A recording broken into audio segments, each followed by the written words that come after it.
A young mother is found murdered near her Indiana home. Investigators have only one piece of evidence to help them find her killer. When a female body is discovered along the banks of an Alabama river, detectives must rely on a few tiny shreds of evidence to make their case. In New York, a woman is found dead at the bottom of a flight of stairs. Police must determine if her death is a suicide or murder. When there are no eyewitnesses to a murder, investigators look to the physical evidence to make their case. Forensic examiners seek out that one clue that can break a case wide open, a clue known as the silent witness.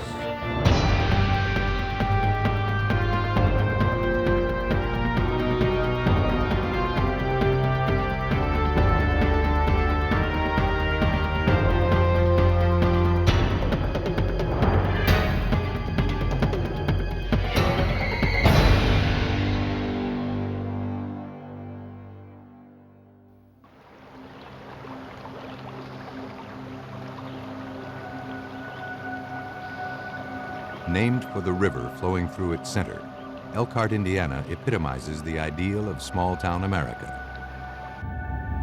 It's a quiet, close-knit community, a place unfamiliar with the problems of violent crime. On March 3, 1992, a concerned father entered the Elkhart Police Department to file a missing persons report. My daughter, her name is Reuben Sandra. Hernandez hadn't heard from his daughter in nearly 15 hours. 25-year-old Sandra Hernandez had dropped off her 3-year-old son around 5 p.m. the previous evening. Reuben believed that Sandra had a date that night. After saying her goodbyes, Sandra promised she would be back in a couple of hours to pick him up. Okay. Reuben and his wife were always happy to spend time with their only grandson, and they were glad to see that Sandra was starting to enjoy her life again. She had recently ended a turbulent 4-year relationship with her child's possessive father. Reuben explained that when he went to check on Sandra at her apartment, he got no response, though her car was still parked out front. One particular guy that's been giving her a hard time. Mr. Hernandez's concerns prompted Elkhart Police Lieutenant Tom Cutler to forego the 24-hour waiting period required before opening a missing persons investigation.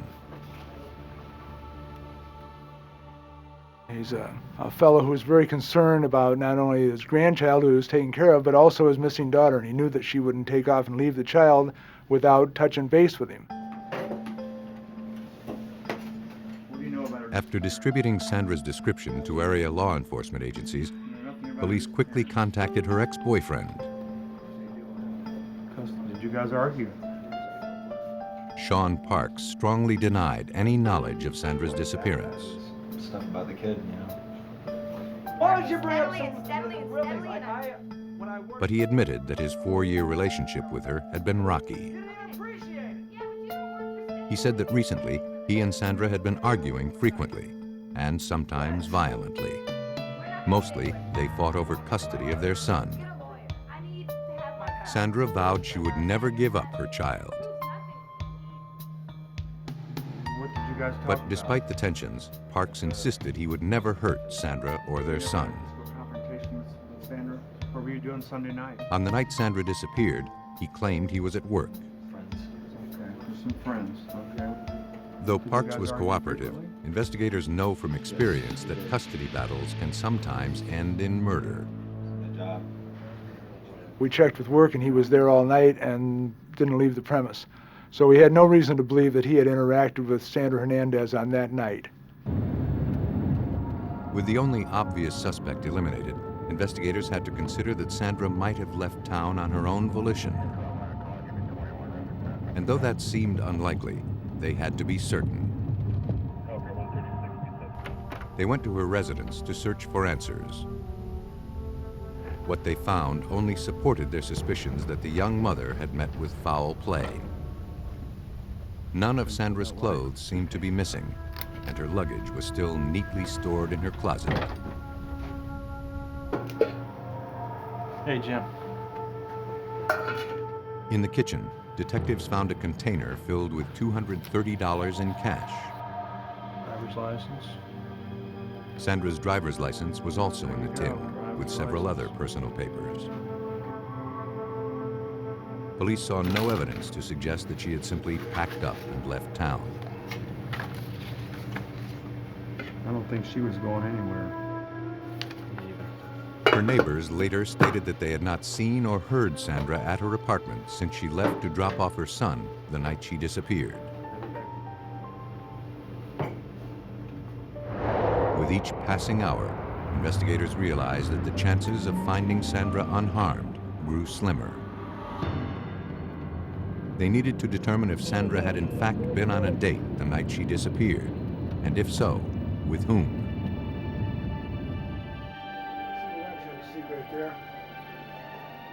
Sandra's friend, who worked with her at a door manufacturing company, came in to answer questions. Okay, police department. Closest friends, and they're She hadn't noticed anything unusual about Sandra's demeanor in recent days. How long has he been with the company? In fact, the night she disappeared, Sandra was excited about a date she was going on with a coworker. pushing the issue for quite a while. So The man, Ricky Joyner, was a delivery driver at the company right. and had been friends with Sandra for some time.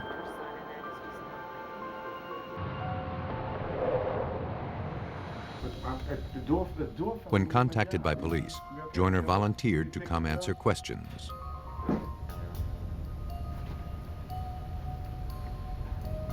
Investigators immediately noticed fresh scratches on his face and hands. Joyner claimed a door falling on him at work caused the injuries.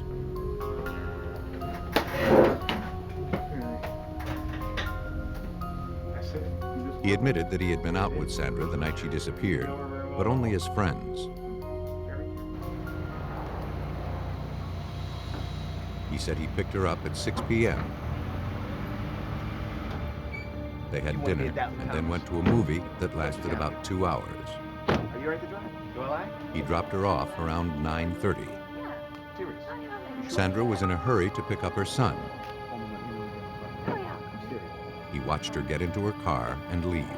I'm serious. Call me when you're done. Make sure you get home. He hadn't seen or heard from Sandra since. Thank you. All right. Look right now. Investigators asked Joyner to fill out a scientific content analysis form, referred to as a SCAN questionnaire. Like a polygraph, the questionnaire allows investigators to analyze a person's written responses for signs of deception or inconsistencies. The SCAN questionnaire is a written form that we give people that ask people pointed questions and ask them to respond in their own writing. So it gives us a way to do an informal interview that sometimes reveals a lot about the information that the person's given. Investigators analyzed Joyner's statements. Using the information to reconstruct Sandra's movements prior to her disappearance, Lieutenant Cutler quickly found a troubling inconsistency. Part of his statement was that he had let her off at the apartment and she'd gotten into her car and left. Well, her car was still there, and the neighbors said no, she didn't. Nobody came there that night. So that leads us to believe that that part of the story was not true.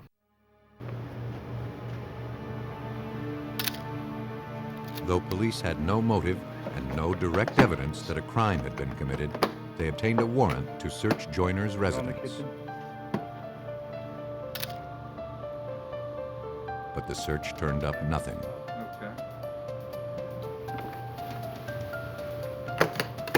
Investigators knew they needed to look past the obvious. They collected ordinary household items, including a trash bag from Joyner's kitchen dotted with stains that appeared to be blood.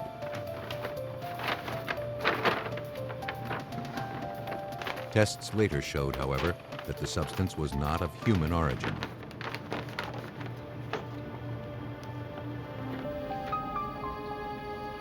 Having found no hard evidence linking Joyner to Sandra's disappearance, the investigation threatened to go cold. Canvases of where she lived. Well, certainly they're looking grim. Unfortunately, we still don't know how to assess them. We suspect that some foul plays happened. We've seen cases where people take off and vanish for reasons that nobody knows about, and they come back. We were certainly concerned that this was not a good situation and that we were going to find her dead. On April 15, 1992, a month and a half after Sandra Hernandez was reported missing, their worst fears were confirmed. A farmer in nearby LaGrange County, Indiana, made a gruesome discovery: the body of a young woman. 1023, the location. Okay, Claire, we're just a couple minutes away. As investigators in Elkhart, Indiana continued searching for 25-year-old Sandra Hernandez, they received a call from police in nearby LaGrange County. A body matching Sandra's description had been found in an isolated field. A black trash bag covering the victim's head was removed and preserved as evidence. Using photographs, investigators confirmed that Sandra Hernandez had finally been found.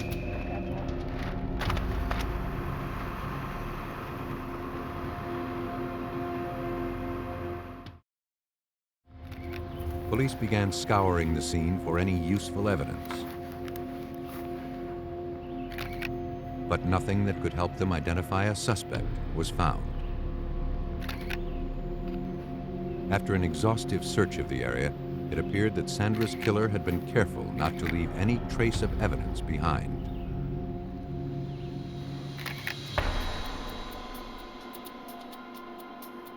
At autopsy, the medical examiner determined that Sandra had died of asphyxiation, resulting from manual strangulation.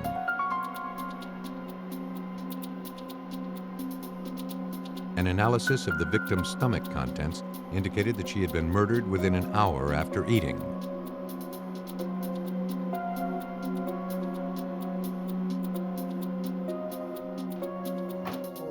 The medical examiner's analysis made Ricky Joyner's alibi impossible. Sandra could not have gone to a 2-hour movie after eating dinner with Joyner, as he had previously claimed. Has anybody been in their house yet? But to prove murder, investigators knew they needed more than a few inconsistencies in Joyner's story. They had to come up with hard evidence to tie Joyner to the crime scene.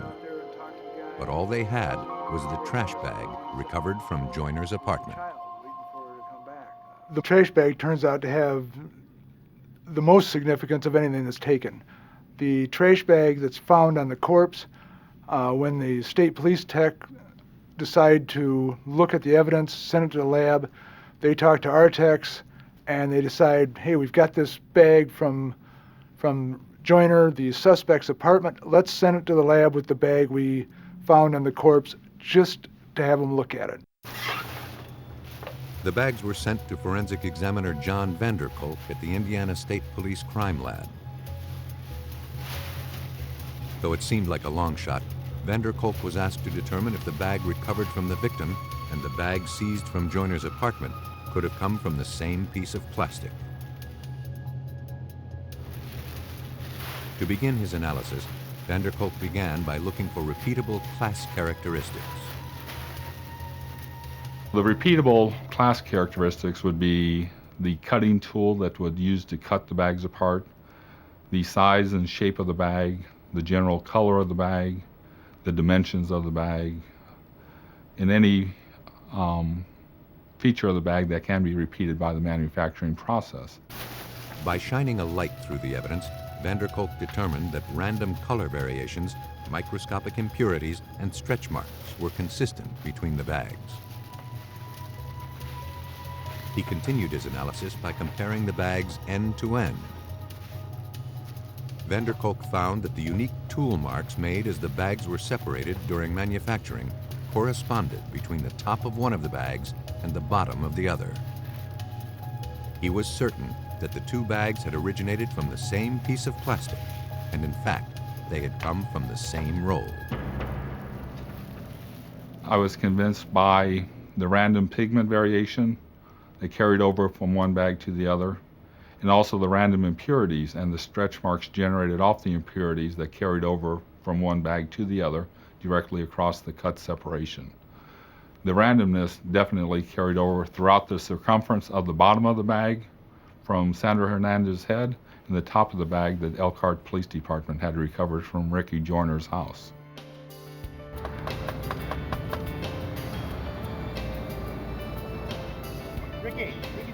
With no way to explain how a trash bag from his apartment ended up around the victim's head, Ricky Joyner was arrested and charged with the murder of Sandra Hernandez. Police surmised that after going out to dinner together, Sandra went with Joyner to his residence. But something went wrong. After a violent struggle, Joyner strangled Sandra to death.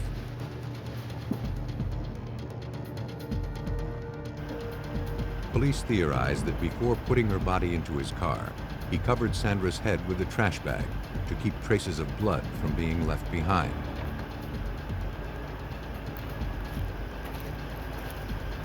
He then drove his victim to nearby LaGrange County. He placed her in the isolated field and left her there.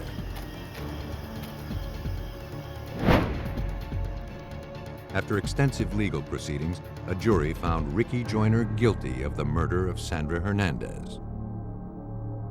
He was sentenced to 60 years in prison. Ricky Joyner believed that an ordinary trash bag would cover up his crime. Other killers will go to even greater lengths to conceal their guilt.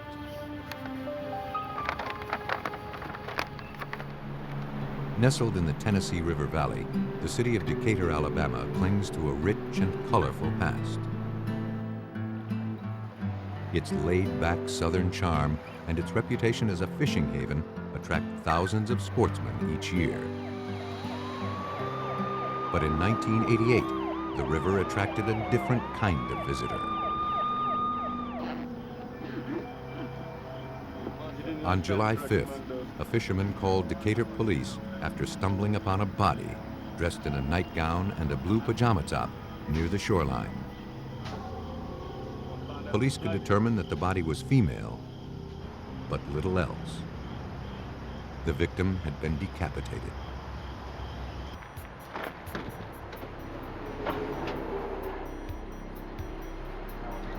After securing the area, investigators began the task of processing the scene for clues that could tell them who this victim was.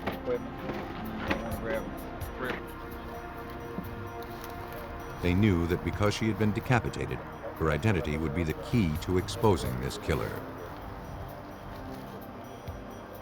The crime scene had little to offer.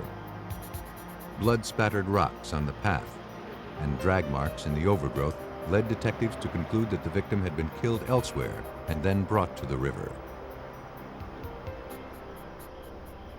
There were no signs of tire tracks or anything else that could help police identify the killer.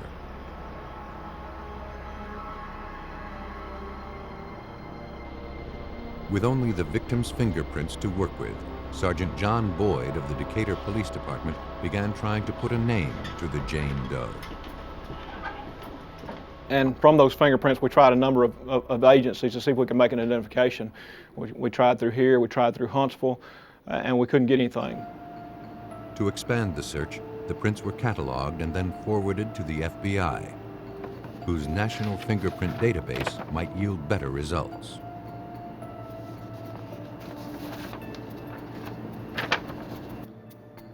In the meantime, investigators hoped an autopsy could tell them more about how this victim died.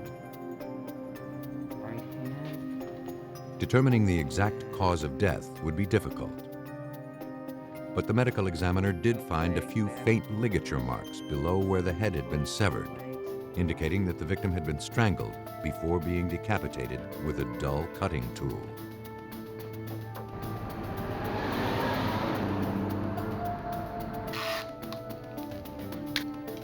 The pajama top and nightgown worn by the victim were collected and forwarded to the Alabama Department of Forensic Sciences. There, trace evidence examiner John Kilbourne began processing the clothes for any potential clues. We use a method that we call taping, where we take cellophane tape and using the sticky or adhesive surface of the tape, we press it down on the clothing, and what this does is collect any particles, hairs, fibers, or other particles from the surface of that clothing. Kilbourne found a substantial number of hairs and assorted red and black synthetic fibers that had clung to the victim's clothing. Having more than 20 years' experience analyzing similar evidence from crime scenes, Kilbourne believed he knew their origin. Some of the fibers were unusual in that the fibers had adhesive on them, some type of glue on the surface. I have had other cases similar that had fibers similar to this, and in each of these cases it turned out to be adhesive from a felt car mat in the trunk mat. And I felt like in looking at these fibers, we're looking at possibly this victim having been in the trunk of a car. But until examiners had a source of comparison, the value of these items on their own would remain limited. 3 days later, police believed they got their first break. Fishermen had reported finding a human head floating near the shoreline.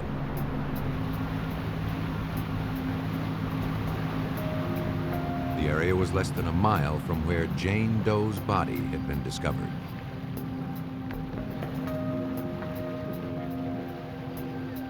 It had been decaying, obviously, at least 3 days. It was an overwhelming stench.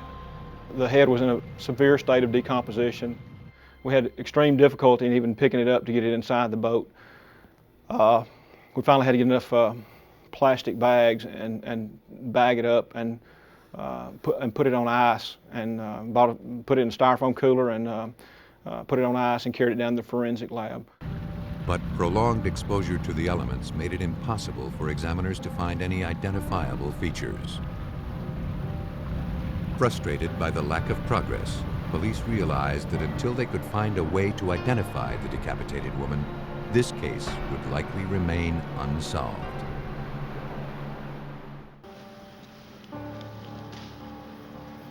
Police in Decatur, Alabama were making little progress in identifying a headless female victim pulled from the banks of the Tennessee River. Over the next 10 days, investigators scoured through dozens of missing persons reports in an effort to learn the victim's identity. But none matched the description of their Jane Doe. The case threatened to go unsolved. But on July 15th, they got a break. Searching through military files, the FBI found a fingerprint match with the victim. Jane Doe was identified as 32-year-old Sandra Gay Leslie, formerly enlisted in the United States Air Force. Records indicated that she currently lived in Nashville, Tennessee, 120 miles away from where she was found. Police jumped on the lead. On that same day, after we learned who she was, we contacted Nashville Metro authorities and found out that they did in fact have a missing person report on Mrs. Leslie. Police learned that Sandra Leslie had been reported missing by her husband 2 days after her body was discovered in Alabama.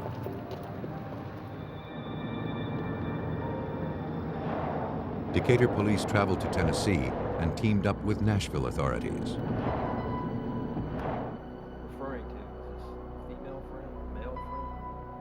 Their first visit was to Sandra Leslie's husband. 39-year-old Billy Leslie told police that his marriage to Sandra had been shaky. But he loved his wife of almost 10 years and said they were trying to work out their problems. I knew things were happening. A few days before her disappearance, the couple dropped off their 2 kids with relatives in an effort to spend more time alone together. But on the afternoon of July 4th, Billy returned home from running errands to find that Sandra and her clothes were gone. Hello? Hey, how you doing? He said that in the weeks before her disappearance, Sandra had received numerous unexplained phone calls. Bye-bye.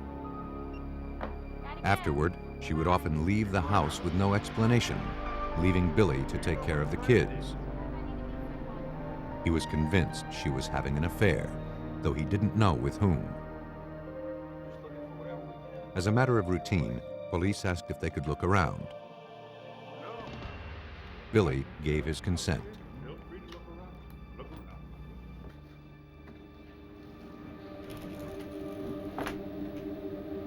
To their surprise, investigators immediately found inconsistencies with his statements. Mark. All right. Sergeant Robert Moore of the Nashville Police Department took part in the search. He said she took her clothes with her. The closet was so full of clothes you couldn't put another blouse in it. There was no room for anything else. Dresser drawers, her clothes are gone, but yet every drawer was full. I mean, it just didn't look like somebody had moved out. Though Billy couldn't explain the discrepancy, he insisted that he would never hurt his wife, and he certainly had nothing to do with her murder.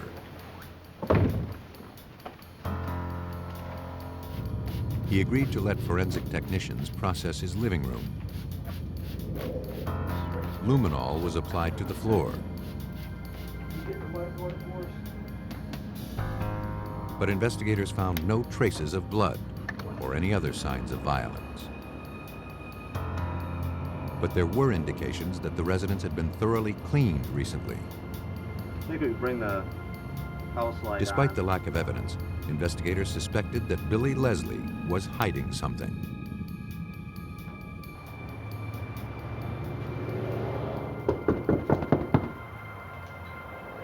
Police began interviewing friends and neighbors.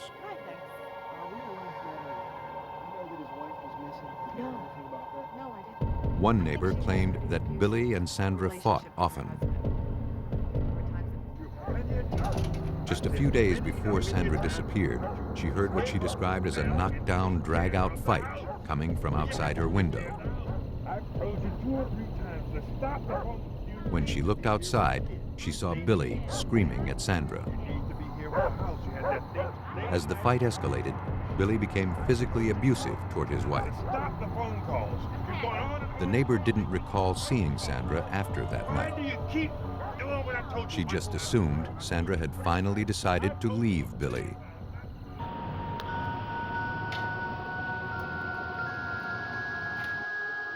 Perhaps that's exactly what Billy Leslie wanted everyone to believe. Come in, just have a One of seat Sandra's if you will, friends told police that Sandra had recently filed for divorce, and as a result, Billy had become increasingly violent toward her. I think, first of all, So much so that just before her death, Sandra decided to change the beneficiary of her life insurance policy. We're working with the people in Decatur, Alabama. Billy? Prior to the change, Billy Leslie stood to gain $150,000 from Sandra's death. She had feared for her life, and she changed the beneficiary of that insurance policy to her brother in California, and specifically asked him to make sure her children were taken care of should anything happen to her. In the same area. Billy wasn't informed that he was no longer the beneficiary. For investigators, a possible motive for murder was beginning to emerge. Billy Leslie, as far as he knew, had a lot to gain from his wife's death. But so far, their case was only circumstantial.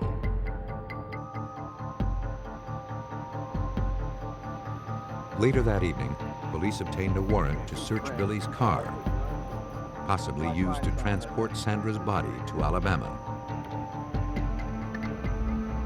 luminol was applied to the trunk. Investigators found an overwhelming amount of substance that appeared to be blood. Billy Leslie explained he had gone fishing recently and put his catch into the trunk. The trunk mat was collected and sent back to the Decatur Crime Lab for a more thorough forensic examination.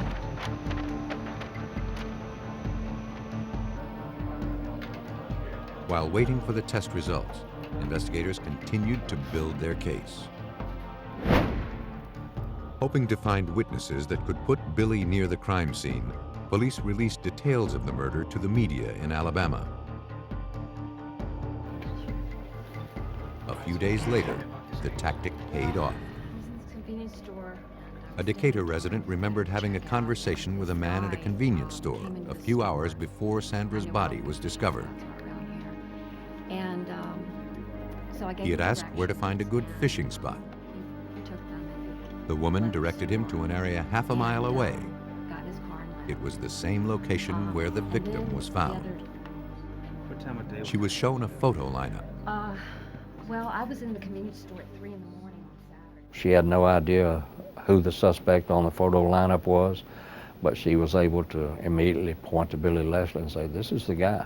This is the guy that was here," and asked me about a place to fish. The witness testimony put Billy Leslie just a half a mile away from the crime scene on the day of the murder, and investigators had no doubt that he was responsible for his wife's death. Now, they hoped the crime lab would provide irrefutable proof. Authorities were closing in on Billy Leslie, the man they believed responsible for the decapitation of his wife, Sandra. Though their case was largely circumstantial, they hoped a trunk mat collected from the suspect's car could physically link him to the homicide.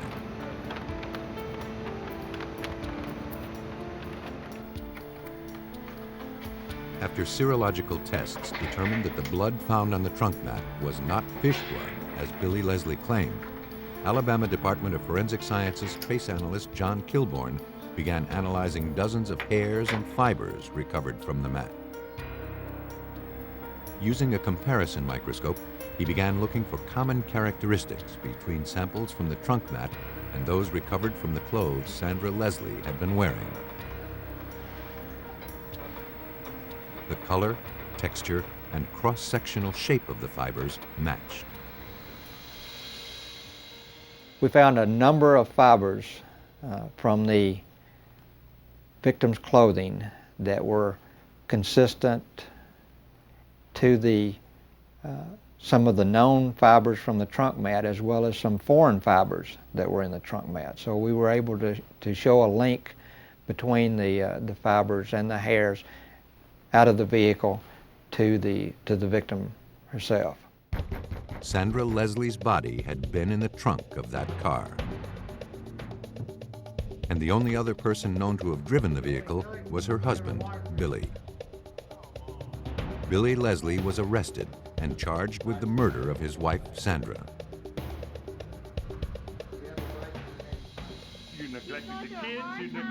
Police theorized that Billy Leslie believed he had much to gain from killing his wife before their divorce was finalized. On July 4th, 1988, after a heated argument, Billy made the decision to kill his wife. After strangling Sandra, he loaded her into the trunk of their car and set out to dispose of the body on the banks of the Tennessee River in Decatur, Alabama.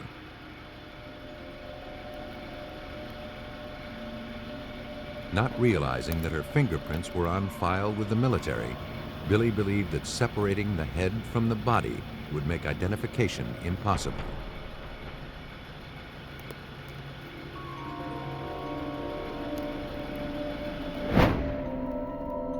In December of 1989, Billy Wayne Leslie was convicted of first-degree murder and sentenced to life in prison. Even in death, Sandra Leslie managed to leave behind clues that pointed to her killer's identity. But in some cases, investigators have no idea where the evidence will lead them.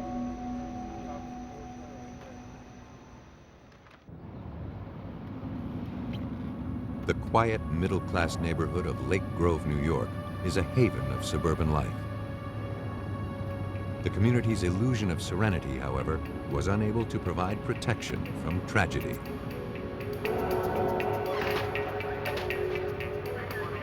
On April 7, 1994, police and paramedics were dispatched to the home of 47-year-old Stuart Covax. Kovac said that Irene, his wife of more than 20 years, was inside, dead. He believed she had killed herself by jumping off the second-floor balcony. Not wanting to contaminate the scene, the officer allowed only one paramedic into the house.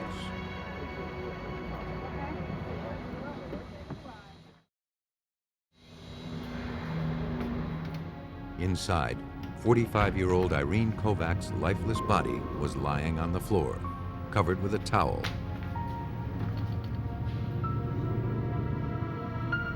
Her hair was wet, indicating she had recently showered. The paramedic noted bruising on the victim and a cut lip. An empty container of gasoline additive lay nearby. A large quantity of the substance was found pooled in the victim's mouth. It appeared that Irene Covax had poisoned herself and then jumped or fell from the second-floor balcony.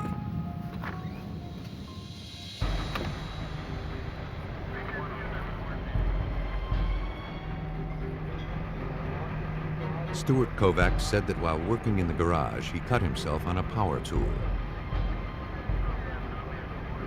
Going inside to get a Band-Aid, he discovered his wife on the floor. Panicked, he called 911 and then went upstairs to the bedroom to get a towel to cover her and to clean up his wound. On the couple's bed, he discovered a suicide note tucked underneath the family Bible.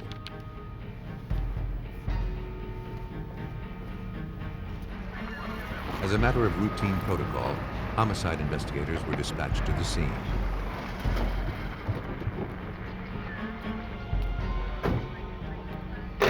Armed with a video camera, the team made their way into the residence.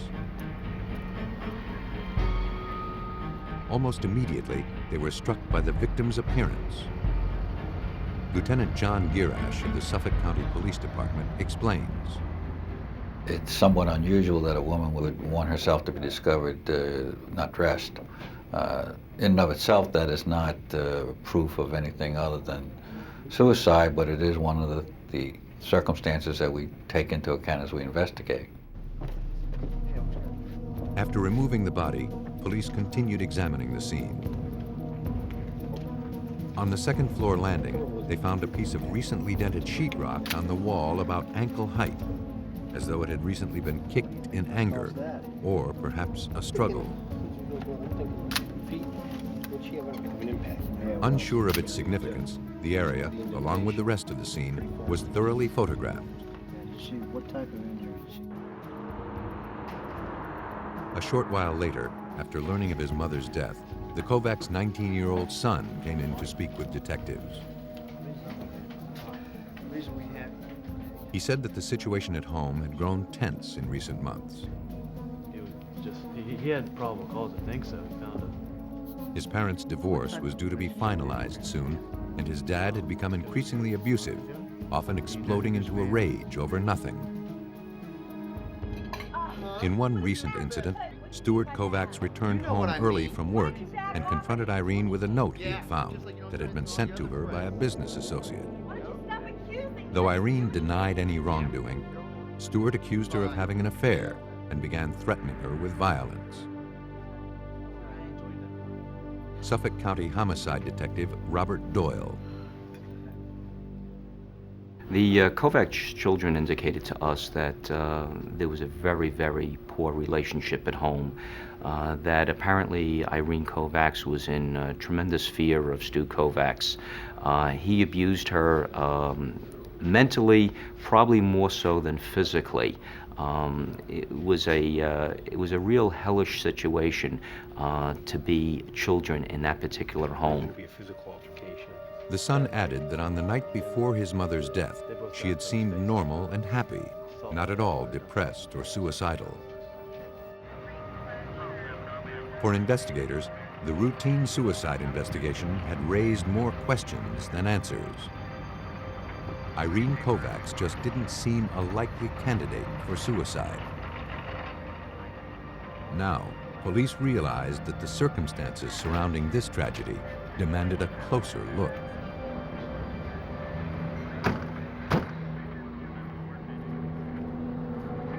Though it appeared that 45-year-old Irene Covax had poisoned herself and then jumped off the second-floor balcony of her home, police in Lake Grove, New York, were not convinced. A few hours after her body was discovered, police returned to the residence with a warrant. Now they were searching for evidence that Irene's husband, Stuart Covax, had murdered her. Forensic examiner Robert Jenna was asked to assist in the search. The fact that we have somebody claiming that this is a suicide, the husband, and the pieces of the puzzle just don't seem to fit a suicide, you now have to focus strongly on the physical evidence to try to either show that it was in fact a suicide or show that it was in fact something other than a suicide.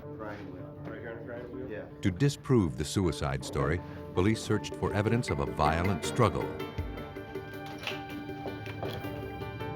And though Kovacs blamed a deep cut to his finger on a power tool accident, police speculated it could also be explained by a blow to a sharp object, like a tooth. But traces of Stuart Kovac's blood were found exactly where he insisted the accident took place.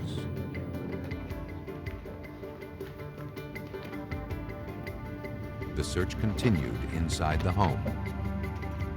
In the couple's second-floor bathroom, police found traces of blood on the commode lid. A washcloth found in the sink also appeared to be blood-stained. Kovac said the blood had come from his injured finger. Investigators collected the evidence.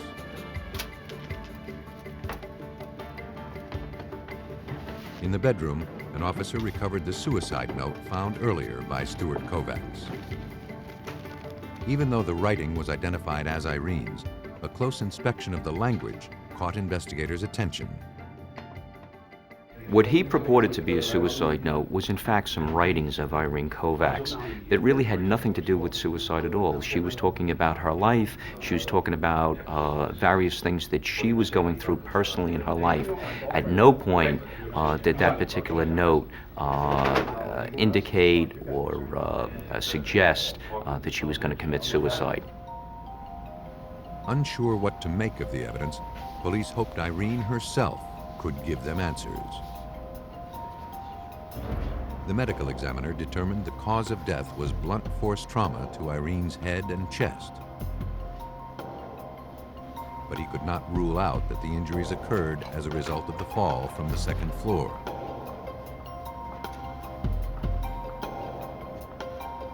Blood and tissue samples were collected and forwarded to the Suffolk County Crime Lab.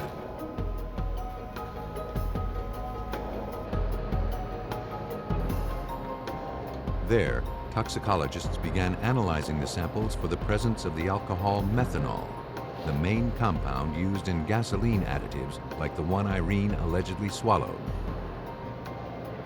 First, examiners analyzed Irene's blood samples by using a gas chromatograph, an apparatus that separates complex mixtures into individual compounds. The analysis of the blood confirmed that fatal amounts of methanol were present. Toxicologist Ed Briglia of the Suffolk County Crime Lab continued the analysis on the tissue samples. Subsequent to that finding, we analyzed other specimens that we received, primarily gastric contents, intestinal contents, and esophageal contents. Those specimens revealed no methanol to be present, which was totally contrary to the notion that Mrs. Kovacs could have consumed methanol shortly before her death. The reason this is the case is that it takes a period of time, anywhere from a minimum of approximately 1 hour upwards to approximately 4 to 5 hours, for the alcohol to be removed from the stomach. For methanol to be found in the blood but not in the tissues told examiners that the gas additive had been absorbed through Irene's skin, not ingested through her mouth. She never swallowed the gas additive. To make sense of the findings, police turned back to forensic examiner Robert Jenna. Using photographs and diagrams from the scene, Jenna found a clue. There were portions of Irene's body lying underneath the second-floor landing. It was unlikely that she came to rest in that position after falling over the railing. And Stuart Covax claimed he never touched Irene's body. And there was something else. One of the photographs revealed that the gas additive stains on the floor formed an outline of Irene's body. In order to get this type of pattern, the victim would have to have been lying down in this position when the material was deposited on her, as opposed to her falling from the top landing, already having the material in her system. So it was consistent with her being in this position, lying on her back, the liquid deposited on her face and body, causing this outline that led us to believe that this particular case was not a suicide, but a homicide. The outline that was coupled with the toxicologist's findings, the evidence showed that the gas additive had been poured into Irene's mouth while she was already dead or dying on the floor. To make their case, police still needed proof of a struggle. Examiners performed DNA tests on the various blood samples collected from the couple's bathroom, believed to have been left by Stuart's cut finger. But the analysis disproved Stuart Kovac's story. All of the blood found in the bathroom had come from Irene. That proved that she had been bleeding prior to the fall from the balcony. For investigators, it was proof that Irene Covax had not taken her own life, but that Stuart Covax had taken it from her. With a warrant in hand, police quickly tracked down Stuart Covax as he returned home from work. He was taken into custody and booked for murder. Investigators believe that after beating Irene as she got out of the shower, Stuart Covax forced her over the balcony. After pouring the gas additive into her mouth to make her death look like a suicide, he smeared blood from a cut sustained during the assault on the power tool in the garage.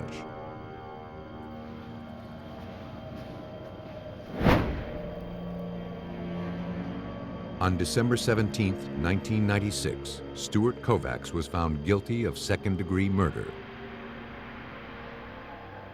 He was sentenced to 20 years to life in prison.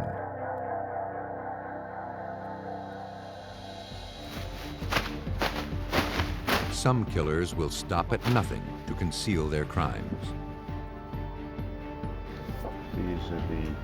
When there are no human observers to a murder, investigators must look for a different kind of witness to reveal a killer's identity. They turn to the crime lab, where forensic examiners can uncover the truth by turning the smallest clue into a silent witness.